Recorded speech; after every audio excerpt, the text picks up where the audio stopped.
Hello again. In this third part of the troll creation videos, I'm going to show you the process for animating the walk run, but also creating the rig. So I don't create a bone rig. I take one off the shelf. I use Biped Character Studio from 3ds Max, which comes bundled with the software, and I just use that for my character. I scale the bones to match the structure of the character, but also to kind of match the thickness of what the bone in that character would be. So if the bone could be stretched long enough to become as long as the arm needs to be, I also try and match the thickness of the bone to what it would be in a sort of realistically sized character as well. In this case, you can kind of mirror the rig from one side to the other, which is very helpful. But I'm not too worried about the precision of the skinning or the rigging, because this is a very small character in a very small screen space. Now, there's a few things I need to consider. I start by changing the effect or the sort of the area of effect in some of these bones, because they tend to, some of them are big enough that they will grab onto vertices in parts of the mesh that should not be dealing with. So for example, sometimes the forearm will be pulling some vertices off the belly, and sometimes the belly bone will be pulling on vertices, for example, from the arms or even legs if it reaches that much. I also usually create an animation, which is basically frame 5 and frame 10, where the leg is bent forward and then stretched back, and the arm is also, the forearm is bent in, and then the arm is bent up as well. And as I do that, as I scrub through the timeline, I can kind of see how the skinning is behaving. This being a very low poly model, I actually get away with a lot of things that are not done, that like you would say properly, because even if I have really good blending in the model, it will still look very polygonal. It will still be a very low poly model. So there's almost no point on me going in and doing a really amazing job in blending, because there's not enough mesh for me to do an amazing job in blending. So I'm sort of tied into this really low spec animation format. And a lot of the times, for example, you would never bend your arm. You would always bend sort of the clavicle up. You would never bend your arm, almost never more than 90 degrees up. The clavicle has to play a little bit with that as well. And that's usually the problem with animation. It's not that the rig isn't that great. It's that sometimes bones are moved in ways that they shouldn't move, right? Because a rig will give you complete freedom. In this case, there's a few things that the body won't do if you're using inverse kinematics. Now, inverse kinematics in Character Studio are really simple. All you have to do is move an object, and it will activate inverse kinematics automatically. If you want forward kinematics, then you rotate objects, and that will lead you to using just forward kinematics. Another annoying thing about Character Studio is that it's very difficult to deal with curves. You can't really go in and pull with curves all that much.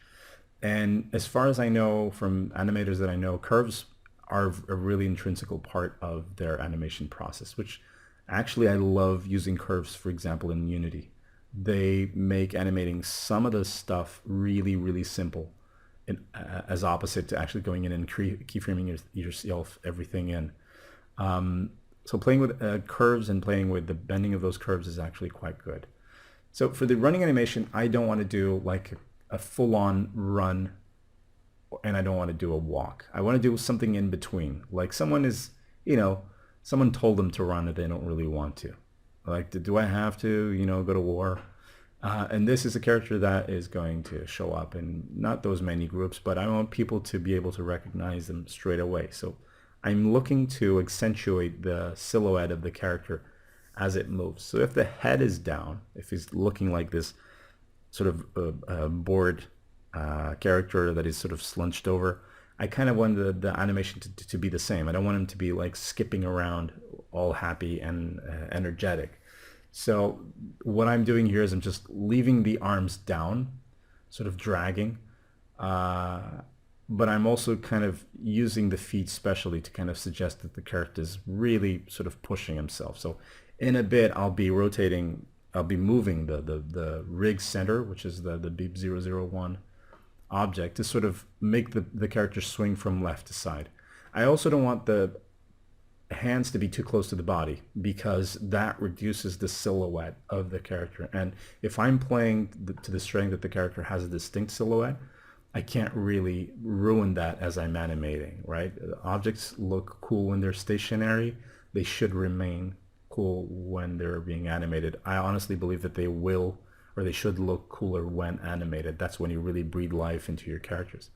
So here I'm just moving the center of the rig left and right as the character pushes, but I'm also lining up the feet as well.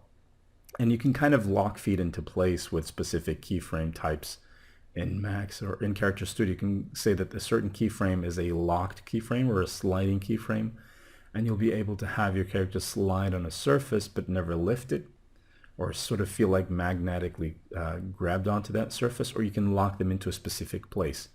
So for example, you can have a character riding a bike with his feet on the foot rests and hands on the steering, and you can actually move the character around you, and the character will never let go of those anchor points, so to speak.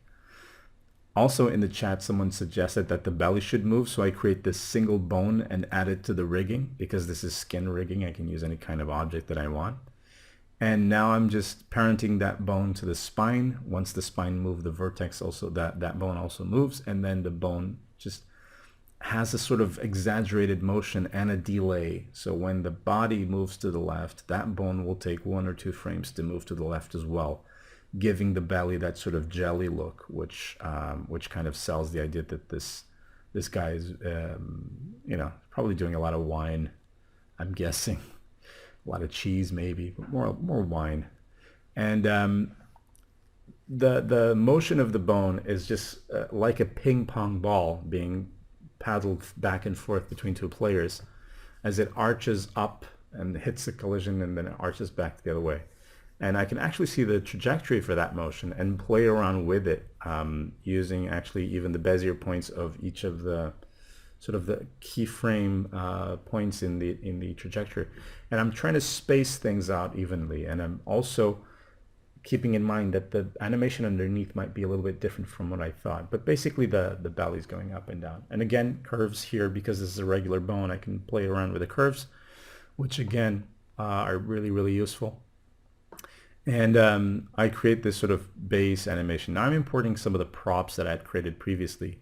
And I'm again doing the same thing as with the bone. I'm parenting those props to the bones that will move them in-game. So once I have that, the character is basically complete and ready for me to export and ready for me to just make more animations. So I could also animate a little bit of here on the hair, I think would be fun. But being such a small character, probably just translate into noise. So hope you guys enjoyed this. Take care. I'll see you some other time.